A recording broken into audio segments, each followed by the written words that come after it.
Jewish photographer Tony Raffaelli compiled and recently launched a book called Jewish Cape Town 5779, A Handful of Sand.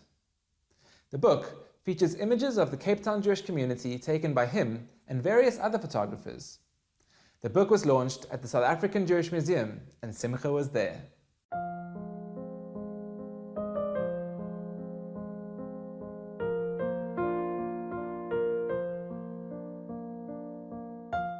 Cape Townians and visitors, welcome and thank you very much for coming to this launch this evening.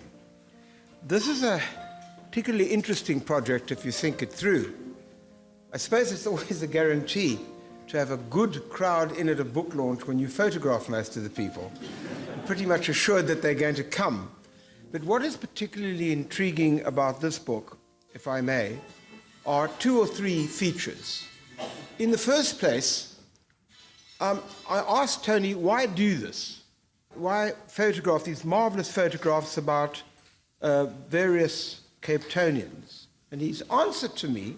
About a year ago, a little bit over now, I was in London and went to a Vishniac exhibition. And it reminded me of Vishniac's book, A Vanished World, which, as you probably know, consists of photographs that he took in the 1920s and 30s in Eastern Europe. He didn't know, of course, about the Holocaust, but he knew that the days of Jewish communities in Central Europe, as they had been living, were over. And that got me thinking that, that Cape Town actually perhaps needs a book like that. And then I was in Cairo, and I went to the synagogue where the Geniza is, and I said to the beadle there, how many Jews are left in Cairo? And he said, about 40. And I said, and 70 years ago? Oh, 70 years ago, he said, there were 25,000. When I grew up in Cape Town, there were 25,000 Jews here. Now there are about half. So maybe in 100 or 200 years' time, there'll be 40. And so I thought it would be a good idea to capture the Jewish community in Cape Town as it existed in the last Jewish year, 5779, and like so many tasks one sets out on, one has no idea what is involved. For example, I thought I would take the pictures. I soon realized that was not possible. And in the end, we used 17 professional photographers.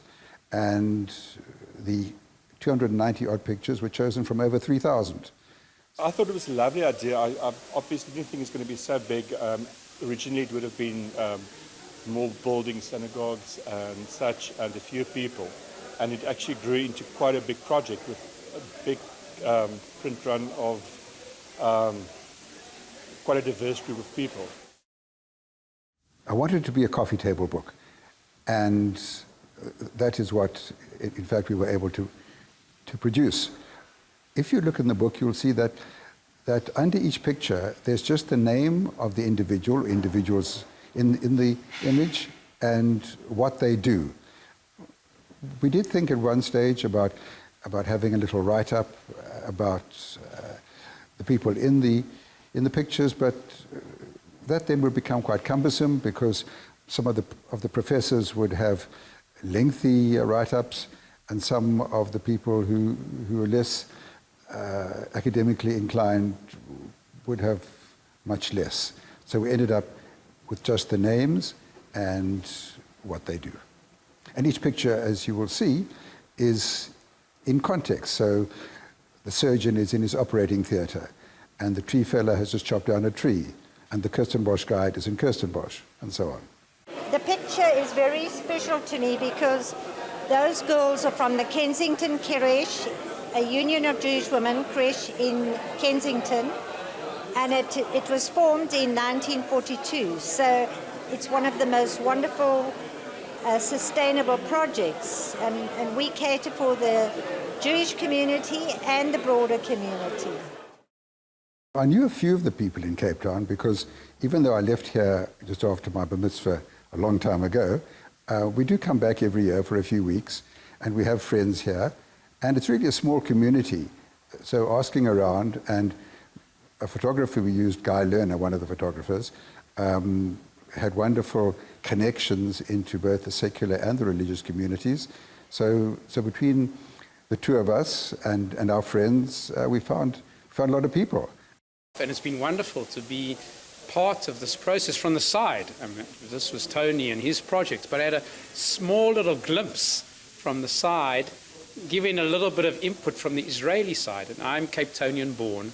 I'm very proud of the city, and it was wonderful to be together with Tony in a little way to be part of this magnificent project. They say a picture tells 1,000 words, and I think that his book, which consists of hundreds of pictures, probably tells 1,000,000 words.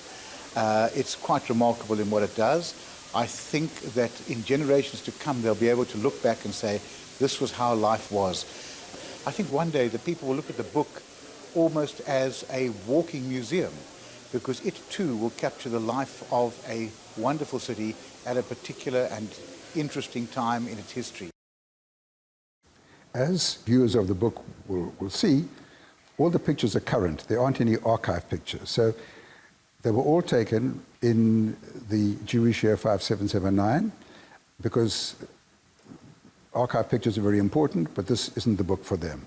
This is a book for a snapshot in time of the Jewish community in Cape Town. I can't believe that I'm in it. I think it's a great privilege.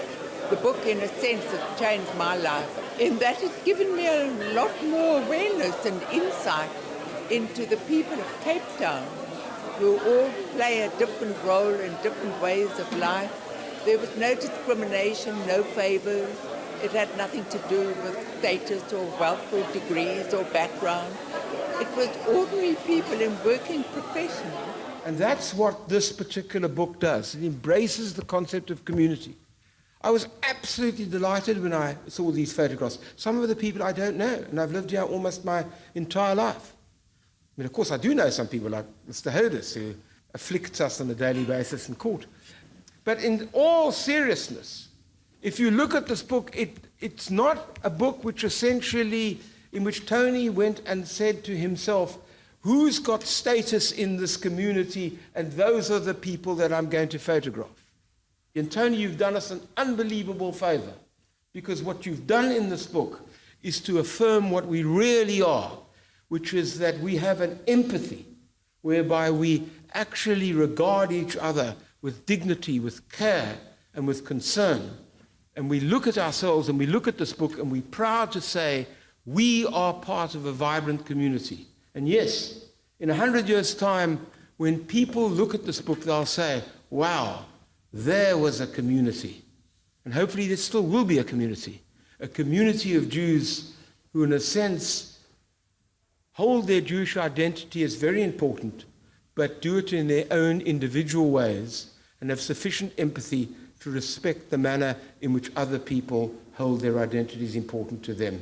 I really wish to congratulate you on a quite remarkable contribution to the history of our community. Thank you.